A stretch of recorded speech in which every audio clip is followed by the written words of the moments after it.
Ça. Si vous devez poursuivre un agresseur, schématiser, enfin trouver scénarisé, je veux dire. Par exemple, vous avez votre voiture qui est là, votre gamine à l'arrière. Bien Cyril, s'il te plaît.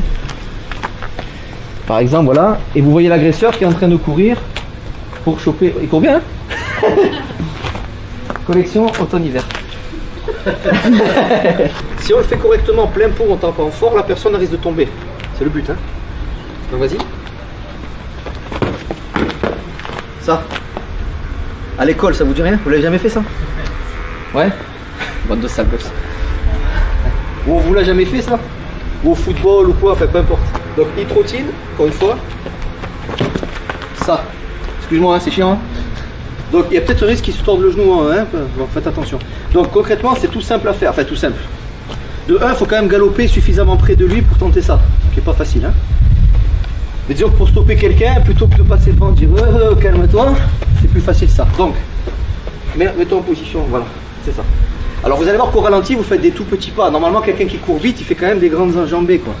Donc c'est plus facile à placer. L'idée, c'est que vous tapiez sur l'extérieur, pas ça, hein. Ça va pas le faire tomber, hein. Ça va le ralentir éventuellement. Et vous croisez ici. Décolle-le un peu du sol si tu veux bien. Ça. C'est tout con à faire, c'est extrêmement efficace. Par contre, il faut avoir l'opportunité, la distance et tout ce qui va avec et le coup d'œil. Une trottine, hop, ça. Normalement, c'est un gros shoot dans la jambe, hein, dans le pied. Hein. Ça, c'est la première version. Deuxième version que vous allez faire, beaucoup plus violente. Là, vraiment, on est en danger. Hein. Là, c'est pour le faire chuter. Là, ce qu'on veut, c'est essayer de lui éclater le pied pour pas qu'il nous poursuive ou qu'il nous poursuive très mal. Vous allez mettre vos mains parce que vous allez être quasiment obligé de lui tomber dessus. Ça. On refait. Là, tout va bien, il est au ralenti, il court pas vite. Hein. Encore une fois. Donc, concrètement, qu'est-ce qui se passe sur cette technique? Au moment où il fait ça, vous tombez plein pot sur son talon et tendon d'Achille. Normalement, vous lui explosez la cheville. Je ne peux pas vous garantir que il va plus marcher ou quoi, mais ça va pas lui faire du bien. C'est beaucoup plus dangereux ça pour lui, hein, que ça. On est bien d'accord. Donc, ça dépend de la dangerosité. Par contre, ça nécessite de regarder par terre.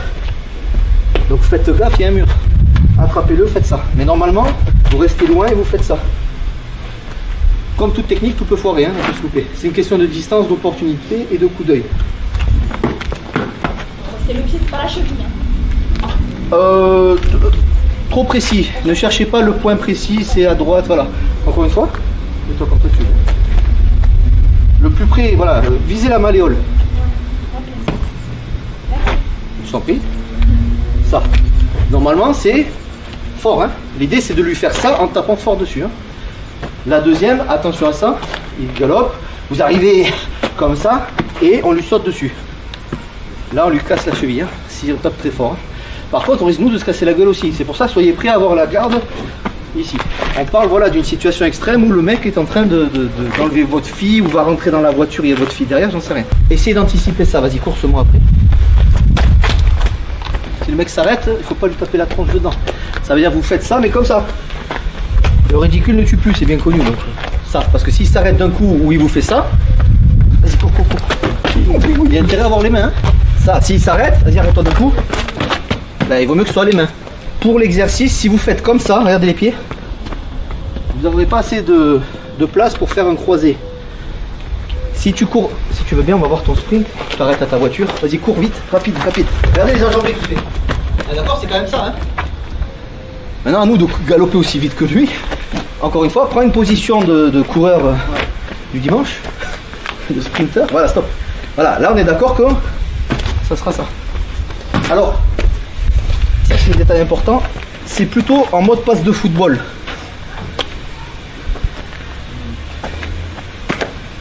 Ça, pas ça. Pourquoi? L'efficacité, ça va marcher, c'est vous après. Vous allez vous tordre la cheville. Il faut être capable de faire ça et continuer à galoper. Donc, ça. Si tu souhaites aller encore plus loin, à savoir décupler tes connaissances en self-défense, devenir confiant et efficace en situation réelle, mais ce que je t'invite à faire, c'est à cliquer juste ici. Formation offerte. Ou encore sur le lien qui est en description juste sous la vidéo. Voilà, j'espère que la vidéo d'aujourd'hui t'a plu et que t'a aidé à progresser un petit peu plus. Quant à moi, je te retrouve de l'autre côté pour commencer ta formation vidéo offerte. À tout de suite.